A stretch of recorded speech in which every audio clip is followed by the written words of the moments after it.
جیسے کبھی میں نے سحر کی بات کی تھی، یا نجومی کے پاس جانے کا جو طریقہ ہے، یا لوگ نجومیوں سے قسمت کے حال معلوم کرتے ہیں،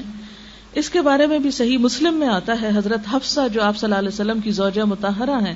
وہ فرماتی ہیں کہ رسول اللہ صلی اللہ علیہ وسلم نے فرمایا، جو شخص کسی کاہن یا نجومی کے پاس گیا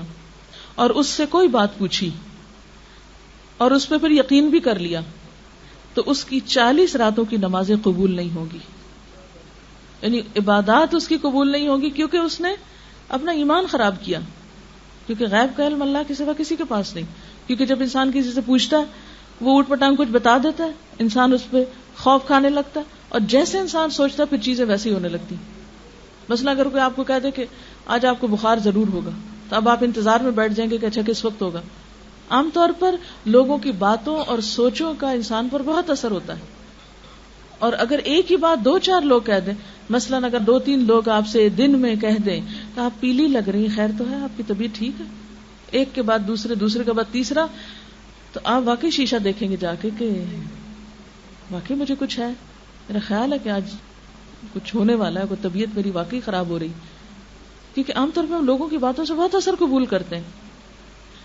حضرت ابو ہریرہ رضی اللہ تعالی عنہ سے روایت ہے، رسول اللہ صلی اللہ علیہ وسلم نے فرمایا، جو شخص کسی کاہن کے پاس آیا اور جو کچھ کاہن نے بتایا اس کی تصدیق کر دی کہ ہاں ہاں تم سچ کہتے ہو، واقعی ایسے ہے، تو گویا جو محمد صلی اللہ علیہ وسلم پر نازل ہوا اس سے اس نے انکار کر دیا۔ طبرانی کی روایت ہے کہ جو شخص کسی نجومی یا کاہن کے پاس اس لیے گیا کہ غیب معلوم کرے، پھر اس سے کوئی بات پوچھ لی، تو 40 راتوں تک اس کی توبہ قبول ہونے سے رکی رہتی ہے، اور اگر اس نے نجومی کی بات کی تصدیق بھی کر دی تو اس نے کفر کیا۔ اس لیے ایسی تمام چیزوں سے پرہیز کرنا چاہیے، اور ایک بات یاد رکھیے کہ یہاں یہ نہیں کہا گیا کہ وہ باتیں سچ ہوں گی یا جھوٹ ہوں گی، بعض اوقات قیافے اور اندازے درست بھی ہوتے ہیں، بعض اوقات اللہ تعالیٰ آزمائش کی خاطر کسی کو وہ علم دے بھی دیتا ہے، جیسے ہاروت ماروت کو اللہ تعالیٰ نے اتارا تھا بنی اسرائیل کے بیچ میں، اور وہ دونوں فرشتے منع کرتے تھے کہ ہم سے کچھ نہ پوچھو، کفر نہ کرو، مت پوچھو ہم سے، کیونکہ جو وہ بتاتے تھے وہ ہوتا تو تھا، لیکن ساتھ منع کر دیا گیا کہ پوچھنا نہیں۔ تو بعض لوگوں کو جب یہ منع کیا جاتا کہ ایسا نہ کرو تو وہ کہتے ہیں نہیں، وہ فلاں کافی کے اندر دیکھ کے یہ بتا دیتے ہیں، فلاں بال دیکھ کے بتاتے ہیں، فلاں اس طرح چوری بتاتے ہیں، تو اس لیے کیا حرج ہے، ہم چوری معلوم کرنے جا رہے ہیں۔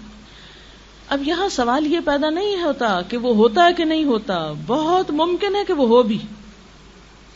لیکن اس کا ہونا بھی آزمائش ہے، منع کیا گیا ہے، یعنی قرآن پاک میں واضح طور پر اس سے روکا گیا ہے۔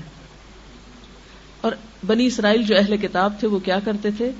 ان فرشتوں کے پاس جو انسانی شکل میں جادو سکھاتے تھے بیٹھ کر، کیونکہ جادو بھی بہرحال ایک علم تو ہے، چاہے وہ کفر ہے لیکن علم ہے، اور اس کے اندر تاثیر بھی ایسے ہی ہے جیسے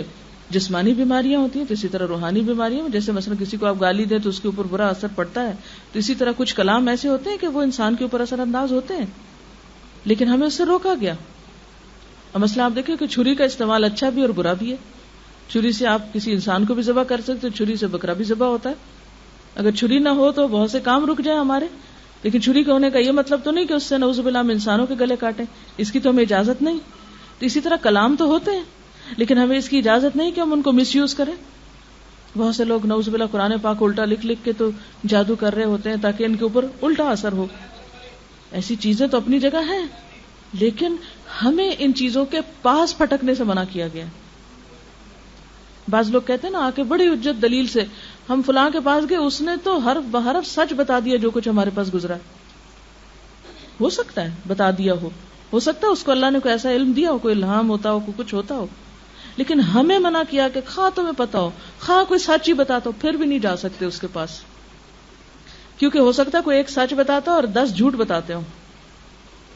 تو پھر آپ کے پاس پیمانہ ہی نہیں، کوئی معیار ہی نہیں۔ لہذا انسان کے فائدے میں انسان کو روکا گیا،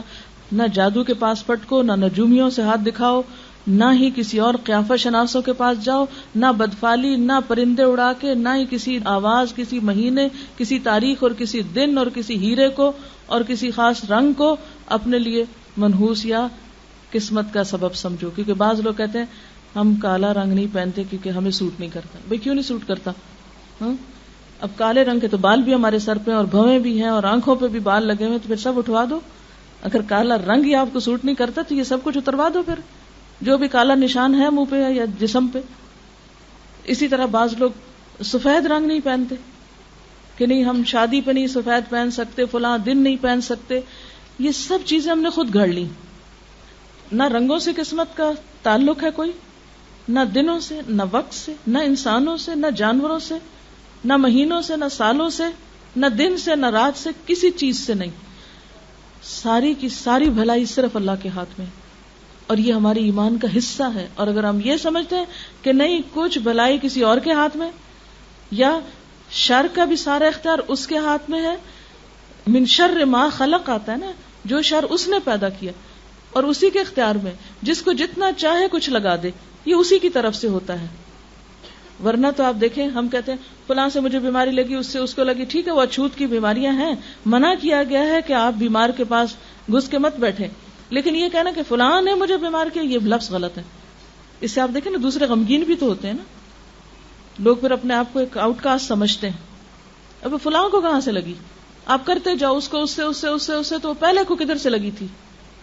اس کو تو کہیں سے لگی تھی نا، وہ اللہ کے اذن سے لگی تھی. تو اگر 10 لوگوں کو لگی اور 10 بچ گئے تو یہ 10 کو جس نے لگے وہ اللہ ہی کی اذن سے ہوئی، اور 10 جو بچ گئے یہ اللہ کے اذن سے بچے. یعنی اس کا یہ مطلب نہیں ہمیں یہ کہا گیا کہ تم اچھوت کی بیماریوں کو سمجھو کہ تو وہ بیماری جو ہے وہ لگ بھی سکتی اور نہیں بھی لگ سکتی، لیکن ہم اس کا ذمہ دار کسی انسان کو نہیں قرار دیں گے. کوئی بھی تکلیف آئے، خیر آئے، شر آئے، انسان کو کیا سمجھے؟ اللہ کے اذن سے ہوا، اس کے حکم سے ہوا، اس کے فیصلے سے ہوا، ہر چیز اس کے ہاتھ میں ہے. اور اگر کوئی بھی تکلیف یا حادثہ زندگی میں آتا ہے تو انسان کو میچور کرنے کے لیے آتا ہے، انسان کے درجے بڑھانے کے لیے آتا ہے. سب سے زیادہ تکلیفیں پیغمبروں پر آئی ہیں، اور پھر جو اللہ کے پیارے ہوتے ہیں. اللہ کو جس پہ پیار آتا ہے اس کو کسی آزمائش میں ڈال دیتا ہے، آزما کے دیکھتا ہے. کیونکہ جیسے ایک کچی مٹی کا برتن ہوتا ہے نا اور ایک پکی مٹی کا ہوتا ہے، تو پکی مٹی کا بننے کے لیے اس کو تپنا پڑتا ہے، آگ میں رکھنا پڑتا ہے. کبھی آپ نے بھٹا دیکھا ہوگا جہاں اینٹیں پکتی ہیں، یہاں کراچی میں تو اتنا رواج نہیں، پنجاب کی طرف جو لال اینٹیں ہوتی ہیں وہ بھٹوں میں پکتی ہیں، مہینوں وہ آگ جلا جلا کے تو وہ اس کو ان اینٹوں کو پکا کرتے ہیں. اور اگر وہ اینٹیں پکا کیے بغیر کچی مٹی کی اٹھا کے لگائیں تو ایک ہی بارش کافی ہے سارا مکان گرانے کا. تو بالکل اسی طرح یہ زندگی اللہ نے امتحان کے لیے بنائی. اس میں انسانوں پہ تکلیفیں بھی آتی ہیں، خوشیاں بھی آتی ہیں، آرام بھی ہے، راحت بھی. جس طرح دن اور رات 2 کنٹراسٹ چیزیں نا، بالکل انسان کی زندگی میں خوشیاں اور غم 2 کنٹراسٹ چیزیں. کبھی صحت ہے، کبھی بیماری ہے، کبھی اچھے حال ہے، کبھی برے، کبھی دل خوش ہے بغیر کسی وجہ کے، ہنسی نہیں رک رہی،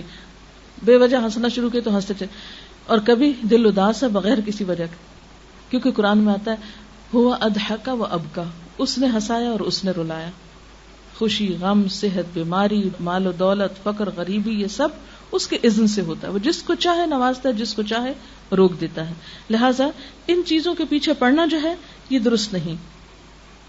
اب آپ دیکھیں کہ یہ جو ہم ایک سٹارز پہ بھی بہت بلیو کرتے ہیں، ہاروسکوپ پہ اور سٹارز اور اس طرح کی چیزیں، اس کے بارے میں ہمارے دین نے تو ہمیں 1400 سال پہلے بتا دیا کہ یہ سب بیکار کی باتیں ہیں، لیکن ہم پھر بھی باز نہیں آتے. لوگوں کا اکثر دل پسند مشغلہ یہ ہوتا ہے کہ اخبار میں سب سے پہلے وہ پیج دیکھتے ہیں جہاں ہمیں اپنے ہفتے کا حال معلوم ہو. اور یہ صرف ایک توہم ہے، حال چال اس میں کچھ نہیں ہوتا.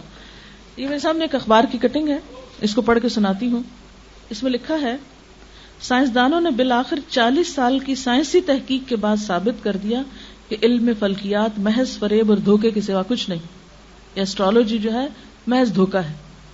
اور اس علم کی بنیاد لغویات پر مبنی تھی. اس تحقیق پر 1958 سے لندن میں کام شروع ہوا، جس میں ایک سابق ماہر فلکیات اور سائنسدان جیفری ڈین اور کینیڈا کی کیچوان یونیورسٹی کی ماہر نفسیات ایوان کیلی نے حصہ لیا. یہ تحقیقی رپورٹ ایک جریدے میں شائع ہوئی. ماہرین نے اپنے کام کے لیے 2000 نوزائیدہ بچوں کو منتخب کیا جن کی تاریخ پیدائش میں چند لمحوں یا منٹوں کا فرق تھا. ہم کہتے ہیں نا وہ فلاں ستارہ فلاں برج میں داخل ہو گیا اور فلاں وقت میں فلاں ایسا تھا تو اس کا اثر ہوا انسان پہ. کہتے ہیں کہ ایسٹرالوجی جس کا دعویٰ ہے کہ پیدائش کا وقت ہر شخص کی زندگی پہ اثر انداز ہوتا ہے، ان کے رویوں، طرز معاشرت، ذہنی اور معاشی صلاحیتوں کا دار و مدار پیدائش کے وقت پر ہے. چاند اور سورج کے اثرات کے زیر اثر ہوتا ہے، لیکن جب ان بچوں کی پرورش کی گئی تو معلوم ہوا کہ ہر بچے کی ذہنی صلاحیت، رویے، جنسی صلاحیت، حساس پن اور کردار ایک دوسرے سے بالکل مختلف تھا۔ سائنسدان ان بچوں کے درمیان کوئی مماثلت تلاش کرنے میں ناکام ہوئے۔ تحقیقی ٹیم کے سربراہ جیفری ڈین نے اس صورتحال پہ تبصرہ کرتے ہوئے کہا کہ تحقیق سے ثابت شدہ نتائج علم فلکیات کی کھلی طور پر نفی کرتے ہیں۔ یعنی 40 سال کی ریسرچ نے یہ ثابت کیا کہ یہ جو ستاروں کی موومنٹ سے انسانی قسمت پر کچھ بھی اثر نہیں ہوتا، جبکہ ہمیں ہمارے دین نے 14 سال پہلے بتا دیا کہ یہ، وہ کہتے ہیں نا کہ بڑا مشہور شعر ہے جس میں آتا ہے کہ یہ جو چاند ستارے ہیں انہیں کیا میری قسمت کا حال معلوم، یہ تو بےچارے خود ہیں بیکاری، پتہ نہیں کہاں کہاں پھرتے، نہیں خود گردش میں، ان کا تو اپنا حال یہ ہے کہ یہ خود گردش میں، میری قسمت کو گردش سے کہاں نکالیں گے، یہ میری گردش زمانہ کو کہاں سے یہ درست کریں گے، یہ تو خود بھی اس مصیبت کا شکار ہیں۔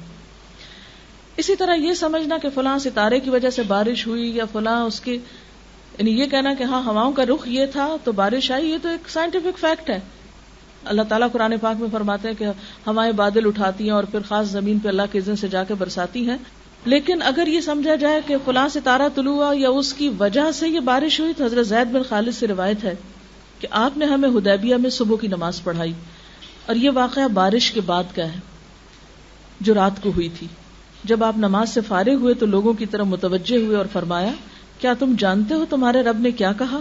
صحابہ نے عرض کیا، اللہ اور اس کا رسول بہتر جانتے ہیں۔ آپ نے فرمایا، اللہ تعالیٰ فرماتے ہیں، میرے بندوں نے اس حال میں صبح کی کہ کچھ مجھ پر ایمان لانے والے تھے اور کچھ میرے ساتھ کفر کرنے والے۔ جس نے یہ کہا کہ اللہ کے فضل اور اس کی رحمت سے ہم پہ بارش ہوئی، پس وہ مجھ پہ ایمان لانے والا ہے، اور جس نے کہا فلاں فلاں ستارے کی وجہ سے بارش ہوئی، پس وہ میرے ساتھ کفر کرنے والا ہے اور ستاروں پہ ایمان لانے والا ہے۔ لہذا بارشوں کا آنا یا نہ آنا یہ کسی ستارے کی وجہ سے نہیں ہوتا۔ ہاں یہ ضرور پتہ چلتا ہے کہ انسانوں کی جب بدعمالیاں بہت بڑھ جاتی ہیں تو پھر اللہ تعالیٰ ناراض ہوتے ہیں اور بارشوں میں کمی ہوتی ہے، اس سے قحط سالی آتی ہے، اور اگر زمین پر پرند چرند نہ ہو تو اللہ تعالیٰ انسانوں کے گناہوں کی وجہ سے ایک گھونٹ پانی نہ اتارے، لیکن یہ اس کی رحمت ہے۔ اسی لیے کہتے ہیں نا بارش اس کی رحمت ہے، رحمت سے آتی ہے۔ اگر ہمارے گناہوں پہ نعوذ باللہ پکڑنے لگے تو ہم بہت سی خیر سے محروم ہو جائیں۔